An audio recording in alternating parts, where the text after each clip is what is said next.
Salut à tous, bienvenue dans votre JT du lundi 13 avril et voici les titres qui seront développés dans cette édition.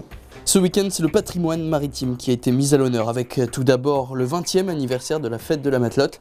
Ça se passait à Grand-Fort-Philippe, tout un week-end de festivités avec notamment la ronde des géants. Et en même temps que la bande des pêcheurs de Pitzgam, la saison carnavalesque s'est terminée avec une bande enfantine à Gravelines. Et on ouvrira une grande page sport dans ce journal, direction tout d'abord la plage de Petit-Fort-Philippe, puisque c'était le 30e trophée Vauban, une épreuve qualificative pour l'équipe de France de char à voile. Et on terminera ce journal avec tous les autres résultats sportifs du week-end en fin d'édition. Ce week-end à la fête de la Matelote de Grand-Fort-Philippe, ce sont pas moins de 36 géants qui ont défilé dans la ville. Et si l'Islandais ou encore la Matelote, eux, passent leur temps entièrement assemblés, vous allez voir que certains géants ressemblent à de grands jeux de construction. 30 minutes, c'est le temps qu'il faudra à Joël et à son équipe pour assembler la Wattendam, la géante de Watt. Et assembler un géant, c'est tout un rituel, un assemblage digne des Lego. Mettre les habits, mettre les bras, puis après mettre la jupe en le mettant sur la table et puis on le redresse comme ça. Ça a l'air simple dit comme ça, mais c'est parce que Joël a l'habitude de s'en occuper, même si la géante est toute jeune. Depuis qu'elle est sortie de la géante il y a 3 ans, c'est quand il fait chaud, c'est assez léger. Cela fait donc 3 ans que la géante est montée et assemblée à chacune de ses sorties. Oui, toujours. On l'a mis dans un caisson pour de la protéger. Hein. Et puis la jupe en ferraille extérieure, bien sûr. Tous les géants présents avaient un lien de parenté entre eux. La Wattendam, c'est la filleule de Nette la Verrotière de Grand-Fort-Philippe. Les géants, ce sont donc une grande famille et une famille de grands. Elle fait 4,50 m de hauteur. Ouais, elle fait que 70 kg. Hein. On peut la rouler ou la porter. Là, on est à 4 porteurs. 4 porteurs, c'est le minimum pour transporter la géante tout l'après-midi sous un soleil quasi estival, avant que la Wattendam ne retrouve sa caisse jusqu'à la prochaine sortie. De géants, il en sera question demain dans votre émission Plein Phare, tout un après-midi sous le soleil pour la 20e édition de l'anniversaire de la Matelote. On traverse là, maintenant ça y est, l'édition 2015 du carnaval est désormais terminée. Et si les grands étaient à Pitzgam pour la dernière, les enfants avaient eux rendez-vous à Gravelines ce dimanche.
On passe maintenant à la page sport de ce journal. Tout le week-end, ce sont des courses de char à voile qui se sont déroulées sur la plage de Petit-Fort-Philippe.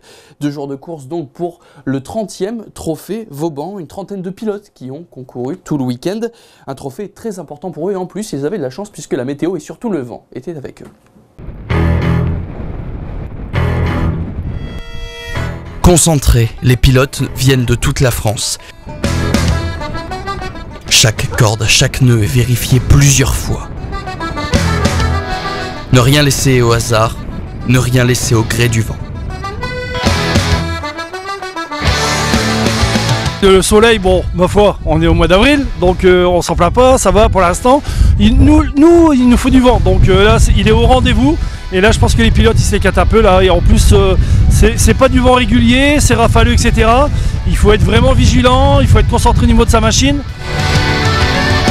Cette compétition voit s'affronter de grands noms du char à voile. Aurélien Morandière, champion du monde en titre. Alban, son frère qui le talonne de peu. Et aussi des Gravelinois qui suivent leur sillage. C'est nos petits jeunes ici de Gravelines, hein. Jérémy Devin, Jérémy Lecomte, que ça pousse, ils sont là, ils sont dans le trio de tête là. Chaque course, c'est 30 minutes minimum. Le premier à passer la ligne d'arrivée une fois le temps imparti est déclaré vainqueur. C'est donc un calcul compliqué, savant, qui change selon chaque coup de vent tout au long du parcours.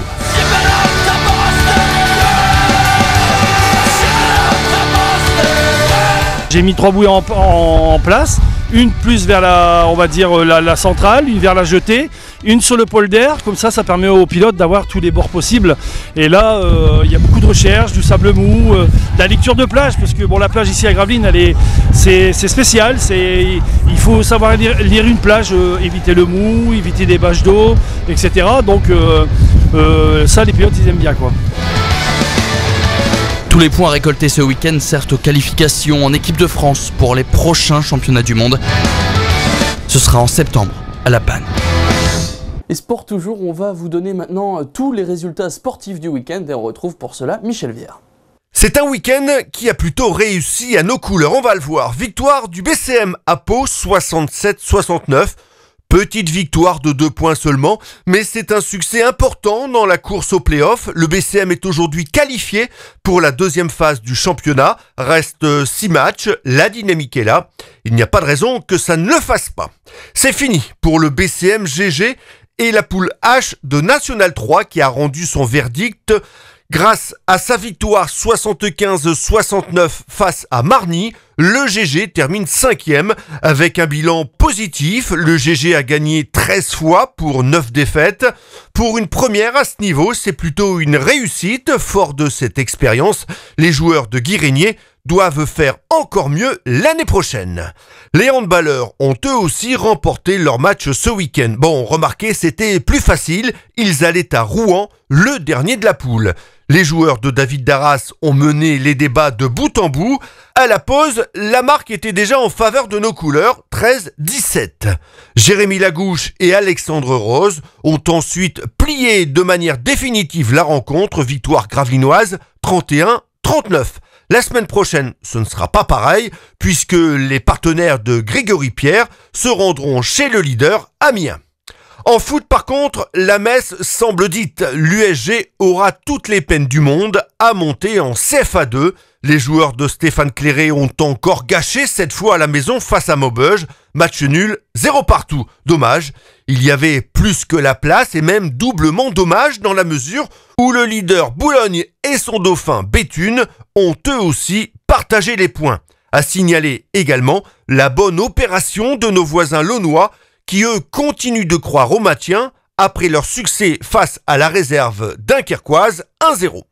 Et l'on termine avec un dernier mot de boxe pour vous signaler que Yuri Kalenga a échoué dans sa quête du titre mondial des lourds légers à Moscou face à Denis Lebedev. Victoire au point du Russe, Yuri n'a pas à rougir de la défaite et aura à n'en pas douter une nouvelle chance mondiale. Mais vendredi soir, Lebedev était bien le plus fort. Et si on vous a donné exceptionnellement ces résultats dans le journal, c'est parce que Cédric Alloy et Aurélien Février, qui sont en charge d'habitude du Delta Sport, sont partis presque une semaine dans le Gers pour suivre l'équipe de Gravelines Aviron pour les championnats de France de bateau court. Un inside incroyable qui arrive juste après le JT, un journal qui est maintenant terminé. Merci à tous de l'avoir suivi. Quant à moi, je vous retrouve donc demain pour une nouvelle édition. Très bonne soirée à tous sur Delta TV.